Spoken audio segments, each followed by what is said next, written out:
10th inter degree pass or fail తక్కువ వ్యవధిలో life settlement in abroad కొరకు hotel management అంటే Trinity college of hotel management. నమస్తే, welcome to Suman TV. నేను మీ సాయి. ఆంధ్రప్రదేశ్లో రాత్రికి రాత్రి జరిగినటువంటి దస్త్రాల దహనం అనేది ఇప్పుడు చర్చనీయాంశంగా మారింది. అసలు కరకట్ట పైన దహనం అవుతున్నటువంటి ఆ దస్త్రాల్లో ఏముంది, ప్రభుత్వానికి సంబంధించినటువంటి గత రికార్డులు ఏమైనా ఉన్నాయా, ఈ యొక్క దస్త్రాలను కాల్చినటువంటి వ్యక్తులు ఎవరనేటువంటి అనేక అనుమానాలు వ్యక్తమవుతున్నాయి. దీనికి సంబంధించి మనం మాట్లాడదాం. మనతో పాటు Suman TV news chief editor Keshav గారు ఉన్నారు.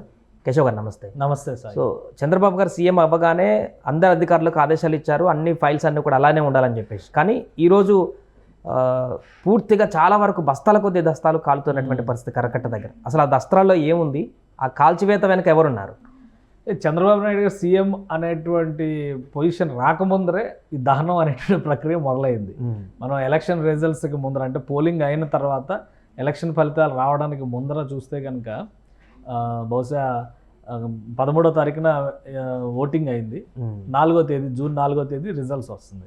సో ఆల్మోస్ట్ మే 21, 22 ఆ తేదీల్లో సిట్ ఆఫీస్లో విపరీతంగా ఫైళ్ళ దహనం, అలానే వాటికి సంబంధించినటువంటి ముక్కలుగా చింపినటువంటి కాగితాలు ఇవన్నీ కూడా మంగళగిరి సిట్ ఆఫీసు ప్రాంగణం పరిసర, అంటే దాదాపు దాని దరిదాపుల్లో గోడ అవతల తగలబెట్టినటువంటి కాగితాల గుట్టలు కూడా బయటకు వచ్చినాయి.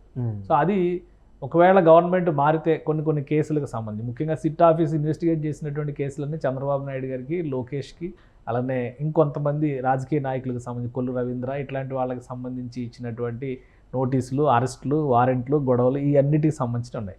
ఆసక్తికరమైనటువంటి పరిణామం ఏంటంటే ఇప్పుడు తగలబెట్టినటువంటి ఫైళ్ళు అన్నీ కూడా పొల్యూషన్ కంట్రోల్ బోర్డు ఆధ్వర్యంలో ఉన్నటువంటి విభాగాలవి అనేది ఒకటి.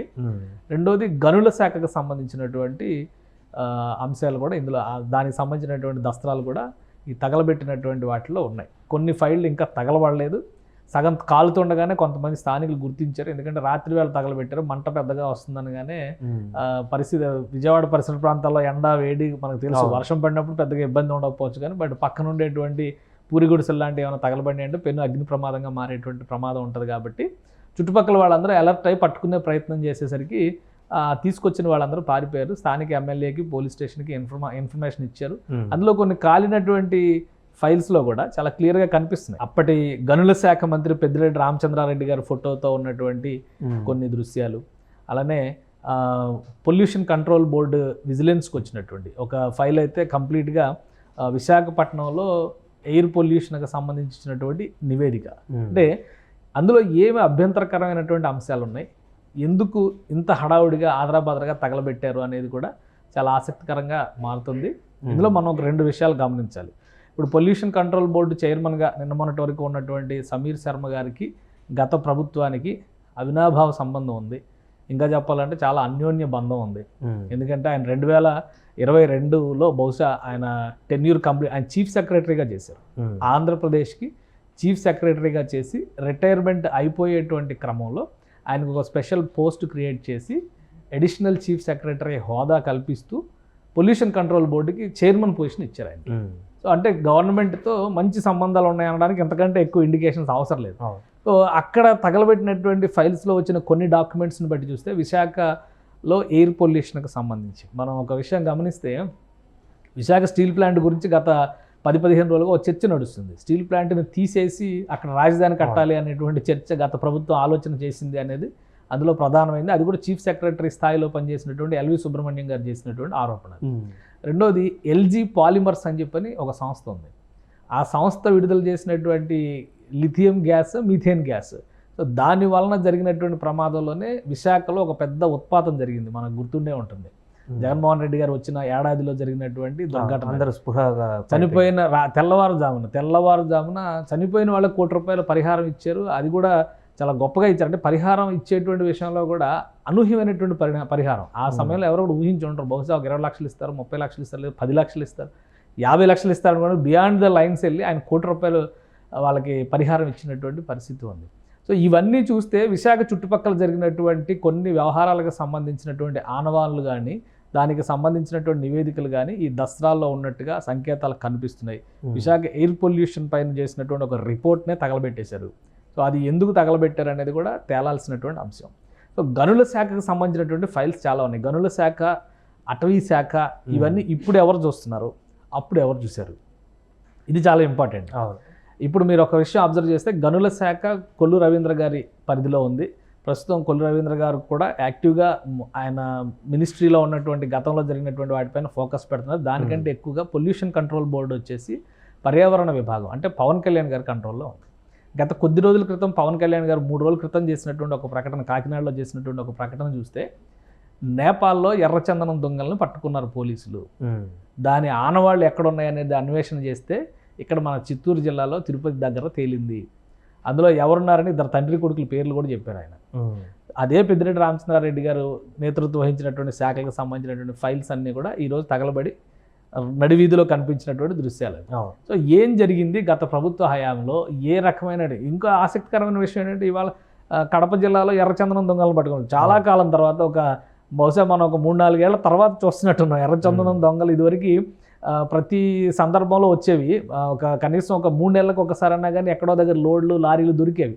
బట్ ఒక 2-3 సంవత్సరాల నుంచి అసలు ఎక్కడా కూడా పట్టుకున్నటువంటి ఆనవాళ్లే లేవు.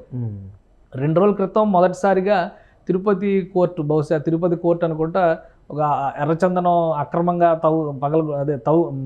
కట్ చేస్తున్నటువంటి, నరుకుతున్నటువంటి వాళ్ళు, తరలిస్తున్నటువంటి వాళ్ళకి సంబంధించి 3-4 శిక్షలు వేసింది. 6 నెలల జైలు శిక్ష, 1000 రూపాయల జరిమానాలు. ఫస్ట్ టైం నిన్నే దానికి సంబంధించినటువంటి జడ్జిమెంట్ వచ్చింది. ఇవాళ కడప జిల్లాలో ఎర్రచందనం దొంగలు అక్రమంగా దాచిపెట్టిన సరుకును పట్టుకున్నారు. సో ఇవన్నీ ఎందుకు జరుగుతున్నాయి, ఎవరి శాఖలో ఉన్నటువంటి ఆదేశాల మేరకు అధికారులు పనిచేస్తున్నది కూడా ఒకసారి మనం ఆలోచించాల్సి ఉంటుంది. సో రేపు రెడ్ హ్యాండెడ్గా విత్ ఎవిడెన్సెస్తో దొరికితే కనుక ఖచ్చితంగా జైలు పాలయ్యేటువంటి అవకాశాలు స్పష్టంగా ఉన్నాయి. ప్రభుత్వం మరి నెల రోజులు అవుతుంది. అంటే కొత్త ప్రభుత్వం ఏదొచ్చినా కూడా గత అధికారులు పాత ప్రభుత్వానికి ఒత్తాసగా ఉండేటువంటి వాళ్ళని మార్చి కొత్తగా వచ్చిన ప్రభుత్వానికి అనుకూలంగా పెట్టుకుంటారు. నెల రోజులు టైం అయినా కూడా ఇంకా ఆ రికార్డుల దహనం అవుతున్నాయంటే గత ప్రభుత్వానికి సంబంధించిన వాళ్ళకి సపోర్ట్గా ఉండేటువంటి అధికారులు ఇంకా స్టిల్ ఉన్నారంటారు ఈ ప్రభుత్వం? ఇంకా ఉన్నారనే మాట మనం కాదు. లోకేష్ గారు మొన్న లోకేష్ గారు 1వ తారీఖున మీటింగ్లో చంద్రబాబు నాయుడు గారు ఎదురుగానే చెప్పారు, అధికారులు ఇంకా మారలేదు, ఇంకా పద్ధతులు మార్చుకోవట్లేదు, అదే తరహాలో వెళ్తున్నారు. అంటే ప్రభుత్వ వ్యవస్థ అనేది ఒకరుగా దాదాపు 10 నుంచి 15 లక్షల మంది డైరెక్ట్గా వర్క్ చేసేటువంటి సిబ్బంది ఉంటారు. ఇంకా కాంట్రాక్ట్ అవుట్సోర్సింగ్ వ్యవస్థల్లో పనిచేసేటువంటి సిబ్బందిని కూడా ఇంకో 10-15 లక్షల మంది మనం లెక్కేయాల్సి ఉంటుంది. సో ఎంతమంది పనిచేస్తున్నారు అనే దాని మీద ఇక్కడ ఎవరిని వీళ్ళు కరప్ట్ చేయగలిగారు, ఎవరిని తమకు అనుకూలంగా మలుచుకోగలిగారు అనేది కూడా ఆధారపడి ఉంటుంది. మొత్తం వ్యవస్థ మొత్తాన్ని కూడా తీసేసి కొత్త రక్తాన్ని ఎక్కించడం అనేది ఎవరికి సాధ్యం కాదు. కాకపోతే ఏంటంటే కీలకమైనటువంటి పొజిషన్స్లో తమ ఫిలాసఫీని ముందుకు తీసుకెళ్ళారు, తమ పాలసీని అమలు చేయగలిగేటువంటి అధికారులు మాత్రం తీసుకొస్తారు. కింది స్థాయి స్టాఫ్ మళ్ళీ అలా పాత కథలో ఉన్న వాళ్ళే ఉంటారు కదా, వాళ్ళందరినీ ఒకేసారి మార్చేయడం అనేది సాధ్యం కాదు. ప్లస్ వాళ్ళని ఇన్ఫ్లుయెన్స్, ఇప్పుడు ఒక డ్రైవర్ దొరికాడు, డ్రైవర్కి ఏం తెలుసు, నాకు తెలియదు, మా సార్ తీసుకెళ్ళి తగలబెట్టమన్నారని చెప్తున్నారు. అతను ఒక పేరు కూడా చెప్పారు. సో అతను ఇంకోటి అతను మద్యం మత్తులో ఉన్నాడు, అతను తాగి చెప్పాడా ఏంటి అనేది కూడా ఇప్పుడు ఇన్వెస్టిగేషన్లో తేడాల్సినటువంటి అంశం అది. కాబట్టి ఒక కన్క్లూజన్కి ఇమీడియట్గా రాలేకపోయినా కానీ దొరికినటువంటి ఎవిడెన్సెస్ ఆధారాలను బట్టి చూస్తే కనుక ఇది ఒక చాలా సీరియస్ కాన్స్పిరసీ ఉంది దీని వెనకాల. మామూలు విషయం కాదు ఇది. చాలా పెద్ద పెద్ద అంశాలతో, పెద్ద పెద్ద మనుషులతో ముడిపడి ఉన్నటువంటి వ్యవహారాలు ఉండబట్టే అంత సీరియస్గా తగలబెట్టినట్టుగా మనం చూడాల్సి ఉంటుంది. ఒకవేళ అవేం పెద్ద అంత కాన్ఫిడెన్షియల్ కాదు, అంత అవకతవకలకు సంబంధించిన పత్రాలు కాదు, అవుట్డేటెడ్, కాలపరిమితి దాటినటువంటి దసరాలు తగలబెడతామంటే కొత్త బాధ్యతలు కొత్తగా బాధ్యతలు తీసుకున్నటువంటి అధికారులు వాటిని జాగ్రత్త చేసి చేపిస్తారు. ఇలా రహస్యంగా రాత్రిపూట తెచ్చి తగలబెట్టాల్సినటువంటి అవసరం లేదు. కాబట్టి సీరియస్ యాక్షన్ అయితే ఉండి తీరుతుందని అనుకుంటున్నాం. ఇన్వెస్టిగేషన్ కూడా ప్రాపర్గా చేస్తారు. అంటే ఎవిడెన్సెస్, ఇంకోటి ఆ ఫైళ్లలో ఓన్లీ దస్త్రాలు, కాగితం ఫైల్స్ మాత్రమే కాదు, కొన్ని హార్డ్ డిస్క్లు కూడా సేకరించారు. కొన్ని హార్డ్ డిస్క్లు కూడా అక్కడ మంటల్లో వేసి తగలబెట్టారనేది సాక్షులు చెప్తున్నటువంటి మాట, ప్రత్యక్ష సాక్షులు చెప్తున్నటువంటి మాట. సో అది నిజంగా హార్డ్ డిస్క్లు ఏమైనా ఉన్నాయా, ఒకవేళ ఉంటే అందులో ఏం డేటా ఉంది అది కూడా ఇంపార్టెంట్. సో ఆ డేటా రికవరీ చేయడం సాధ్యం అవుతుందా లేదా, హార్డ్ డిస్క్లు కానీ, పెన్ డ్రైవ్లు కానీ, మెమరీ కార్డులు కానీ ఏ ఉన్నా కానీ ఒకవేళ మంటలో వేసి తగలేస్తే అది రికవర్ కాకపోతే ఏముందనేది తెలియదు. సో ఇప్పుడు ఇన్ని ఎవిడెన్సెస్ ఉన్నాయి అనుకునేటప్పుడు యాక్షన్ వేరేగా ఉంటుంది, ఎవిడెన్సెస్ లేవు అనుకునేటప్పుడు యాక్షన్ స్లో డౌన్ అవుతుంది. సో ఒక రకంగా చర్యల నుంచి తప్పించుకునేందుకు చేసిన ప్రతిచర్యగా దీన్ని చూడాలా, ఎవరు దీనికి బాధ్యత వహిస్తారనేది చూడాలి. ఫైల్లో తగలబెట్టి, ఇప్పుడు పెద్దిరెడ్డి రామచంద్రారెడ్డి గారు ఫోటో ఉన్న ఫైల్ తగలబెట్టారంటే పెద్దిరెడ్డి రామచంద్రారెడ్డి గారు చెప్తేనే చేశారని చెప్పలేము మనం. ఎందుకంటే ఆ ఫైల్లో ఆయనకు సంబంధించి కూడా ఉండొచ్చు, ఇంకొంతమంది మంత్రులు కూడా డేటా ఉండొచ్చు. వాళ్ళు ఏదో తగలబెట్టి ఉంటారు, నాకేం సంబంధం అని ఆయన అంటారు. కానీ ఫైల్లో ఏముంది అనేటువంటి దాని మీదే ఆధారపడి ఉంటుంది. వాస్తవానికి ఆంధ్రప్రదేశ్లో చాలా కాలంగా, అంటే చంద్రబాబు నాయుడు గారు 2014లో వచ్చిన తర్వాత బహుశా ఏడాదిన్నరలోనే అక్కడ ఈ ఆఫీస్ సిస్టమ్ తీసుకొచ్చారు. మొత్తం కూడా ఎలక్ట్రానిక్ ఫైలింగే నడుస్తుంది. సో ఇంత పెద్ద ఎత్తున పేపర్ డాక్యుమెంటేషన్ ఎందుకు చేశారు అది కూడా తెలియాలి.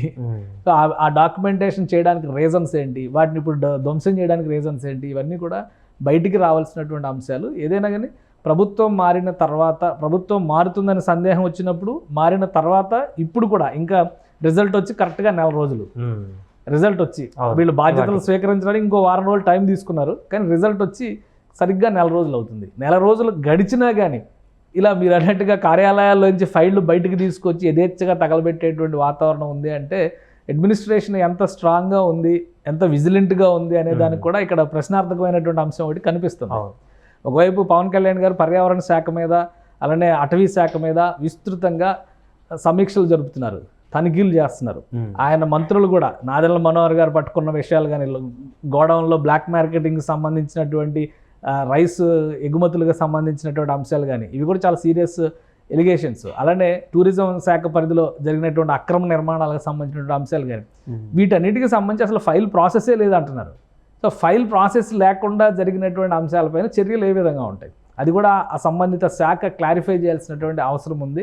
బహుశా ఒక రకంగా జనసేన నాయకులు లేదా పవన్ కళ్యాణ్ దూకుడుగా వ్యవహరిస్తున్నటువంటి శైలికి భయపడే అవకతవకలు ఉన్నటువంటి ఫైల్స్ అన్నింటినీ బయటకు తీసుకొచ్చి తగలబెట్టారా అనేటువంటి సందేహం కూడా ఉంది. కానీ ఇంత సీరియస్గా మినిస్ట్రీ పనిచేస్తున్నటువంటి తరుణంలో ఫైల్స్ అసలు బయటికి ఎలా వచ్చినాయి అనేది చాలా సీరియస్గా ఆలోచించాల్సినటువంటి అంశం.